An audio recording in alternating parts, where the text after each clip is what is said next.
4개의 문항을 설명할 텐데요. 이 4문항 중에서 일단 가장 변별력이 높은 문항부터 설명하겠습니다. 처음 설명한 문항은 이 문항인데요. 이 문항은 휘문고라든지 잠실 쪽이 보인고라든지 이런 어려운 학교에서도 많이 냈고, 특히 강서고, 목동의 강서고 같은 경우에는 제가 기출문제를 봤을 때 이거를 거의 3번 이상을 본 것 같습니다.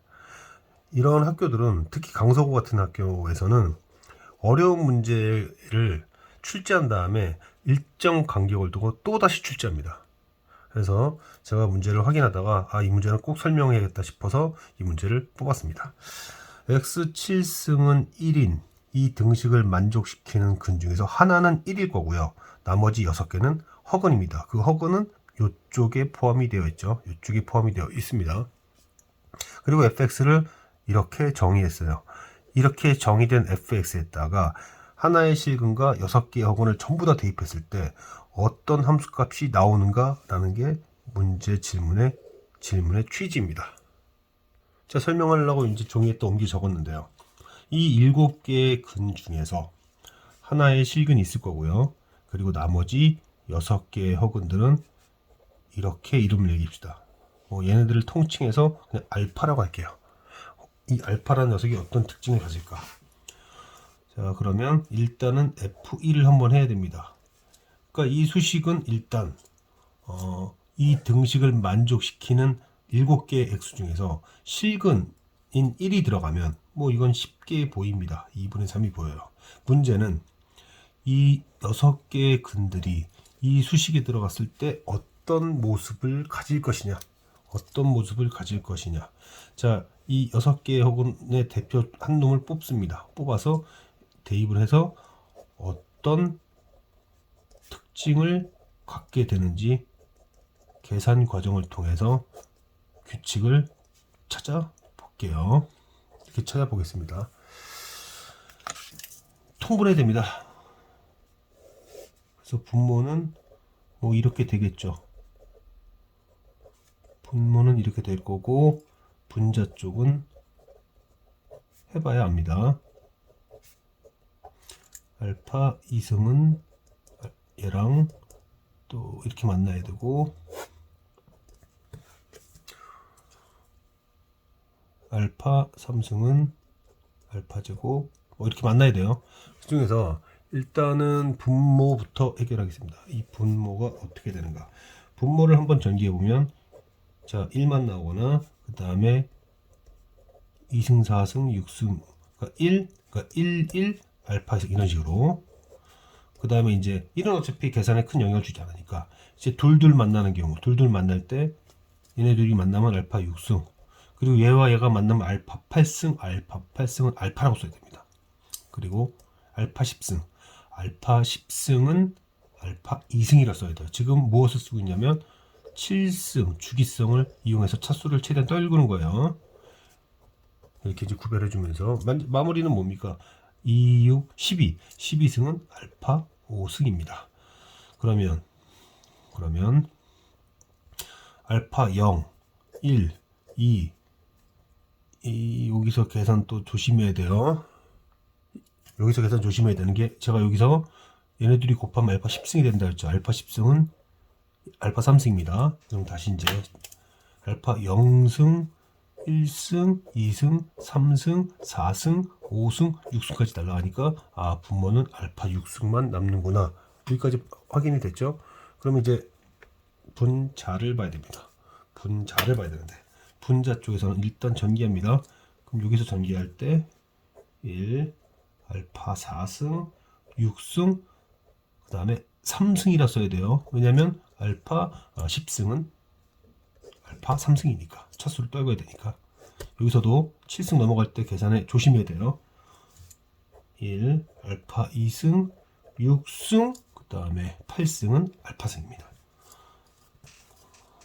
여기 이제 처리해야죠. 여기 잘 안 보일 테니까 여기다 쓰겠습니다. 알파 3승에 대해서 1, 2승, 4승, 6승. 자, 얘네들을 전부 다 이제 계산을 해야 됩니다. 얘네들을 계산해야 돼요. 얘네들 계산을 한번 해서 다 쫙 펼쳐보면 알파 5승, 그 다음에 알파 7은 1, 그 다음에 알파 4승. 그 다음에 여기서는 2승, 4승, 8승은 1승입니다. 그 다음에 3승. 그럼 여기서는 3승, 5승, 9승은 7승은 이렇죠. 그 다음에 9승은 이렇습니다. 자, 얘네 어떻게 되는지 봅시다. 1 하나 있고, 그 다음에 알파도 1 두 개 있고, 알파도 두 개 있고, 그 다음 알파 2승도 두 개 있고, 알파 3승도 두 개 있고, 알파 4승도 두 개 있고, 그죠? 그 다음에 알파 5승도 두 개 있습니다. 알파 6승까지 더하면 0이었을 테니 얘는 마이너스 알파 6승입니다. 결국 마무리 지어보면 F 알파 실수가 아닐 때 분모는 항상 알파 6승이고 분자는 항상 마이너스 2 알파 6승 마이너스 2가 된다는 걸 알 수 있습니다. 따라서 fx1부터 fx7까지 그럼 7개의 근 중에서 실근 1이 들어갔을 때에만 2분의 3이고 실근이 아닌 6개의 허근들에 대해서는 전부 다 마이너스 2가 나오더라. 그러므로 6, 22, 24 값은 마이너스 2분의 21이 됩니다. 이 문항은 특히 강서구 같은 학교 보인고라든지 휘문고라든지 이런 학교의 학생들이 이 문제를 풀 때 지방인 학교라면 딱 떠오르는 학교가 화성고 같은 데겠네요. 이런 문항에 대해서는 자, 너무 힘들다. 시험 보기 직전에 불안하다. 답이라도 외워두시고 시험 들어가시는 게 좋겠습니다. 시험장에서 처음 만나서 풀기에는 너무 부담스러운 문항입니다. 자, 나머지 문항들은 무난한 편이니까 다시 천천히 설명하겠습니다. 4차 방정식, 딱 봐도 허근밖에 없는 식인데요. 서로 다른 네 허근에 대한 얘기를 하고 3개의 질문을 또 하고 있습니다. 질문들을 하고 있어요. 그래서 천천히 한번 답을 해봐야 될 것 같습니다. 일단 답을 하기 전에 이 식이 어떤 식이냐, x제곱을 하나를 준 다음에 다시 빼게 되면 얘가 제곱식이죠. 제곱 빼기 제곱을 생각할 수 있게 됩니다. 이러면서 이 수식은 얘와 얘가 되죠. 그러면은 알파바가 어느 쪽이 있게 알파바 그리고 그 다음에 그 오메가 바 얘는 둘 중에 하나를 만족하고 얘도 둘 중에 하나를 만족할 겁니다. 그런데 얘가 0이 되는 수식에서는 값에서는 3승을 했을 때 마이너스 1일 거고요. 얘도 x-1 곱해서는 0이라고 해서 그래서 얘의 허근들은 3승하면 1승이고 얘의 허근들은 3승하면 마이너스 1이다.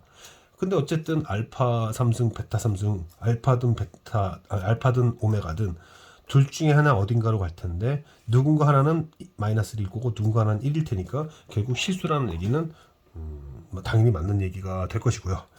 그러면 니은의 얘기는 무슨 얘기냐면 이게 1이다 라는 것은 지금 누굴 선택한 겁니까? 이 문항에서 여기가 선택된 겁니다.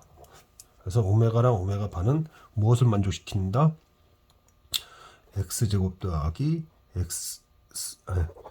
x제곱 빼기 x 플러스 1은 0 이거의 두근이 오메가랑 알파랑 알파바였던 겁니다. 차수를 낮춰볼게요. 여기는 알파라고 썼으니까 그러면 알파 제곱은 알파 마이너스 1이 되고 그러면 이 질문 수식으로 바꿔봅시다. 알파 제곱은 알파 마이너스 1이니까 여긴 5알파 5 즉 알파분의 1이 되네요. 알파분의 1이 되는데 알파바의 곱이 1이죠. 따라서 이거는 알파바라고 말할 수 있습니다. 맞다 이런 얘기입니다. 두 번째 이제 이 얘기는 오메가랑 오메가바가 어떤 방정식을 만족시켰다는 얘기입니다. 말이냐면 얘는 누구의 근이었냐? 두근의 합이 1이니까 잠깐만요. 오메가랑 오메가 바의 합이 마이너스 1이라고 되어 있네요. 마이너스 1이라고 되어 있으니까 제가 이걸 잘못 쓴 거고, 여기 마이너스 1이 되고, 그러면 오메가랑 오메가 바는 얘의 근이죠. 이 등식을 만족시키는 녀석들입니다. 자, 오메가든 오메가 바든 삼성하면 1이 되니까 여기까지는 2가 된다는 걸 알 수 있고, 그럼 얘를 처리해야 돼요. 얘를 처리해야 된다. 그러면은 1 오메가 제곱 오메가 플러스 오메가 3승인데 0이니까 날라가네요. 그리고 1이죠. 그래서 2가 맞게 됩니다. 세 문자가 주어졌는데 연립방 정식의 해가 존재하지 않도록, 이런 경우에는 우리에게 익숙한 방법, 평행한 두 직선, 그러니까 x, y에 관한 두 직선을 잡아줘서 그 두 직선이 평행하도록 하자, 이렇게 바꾸는 게 편할 것 같습니다. 그렇기 때문에, 그렇게 푸는 게 편하기 때문에 저는 이 두 번째 식에다가 3배를 해요.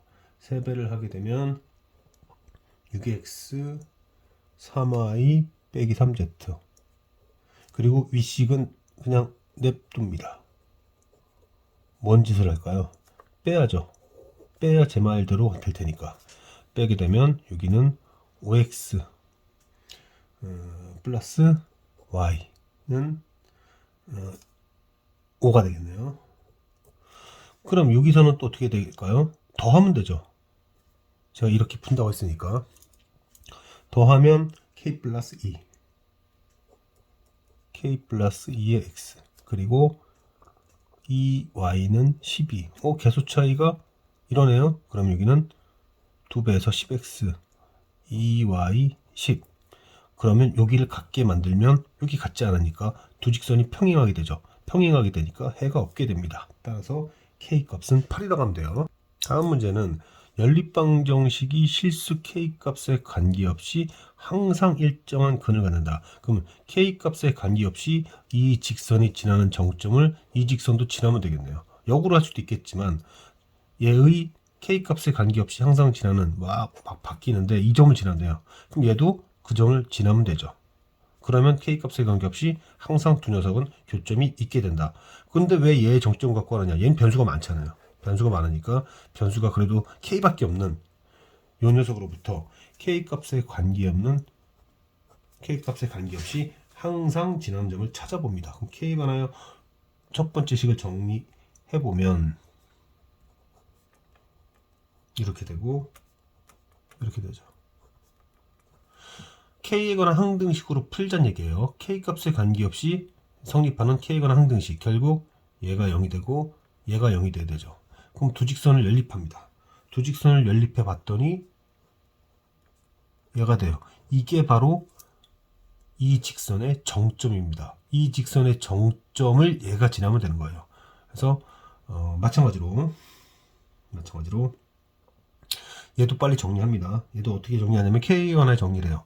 K에 관하여 정리를 하는데 대입을 하고 정리하면 되는 거죠. 그래서 EAK, 그 정점을 대입했을 때 등식이 성립이 된다. 마찬가지로 K에 관계없이. 그래서 이거를 7K인가요? 이거를 빨리 정리해 보면 K의 2A-8 이렇게 됩니다. 이것도 마찬가지로 K 값에 관계없이 항상 등식이 성립되어야 되니까 A는 4, B는 마이너스, 이렇게 돼서 답이 나오죠. 지금 이 페이지에서 가장 변별력이 높으면서 출제 시 많은 학생들을 박살을 낼 문제는 이 문제니까 이 문제는 꼼꼼하게 확인을 반드시 해 주셔야 될 것 같습니다.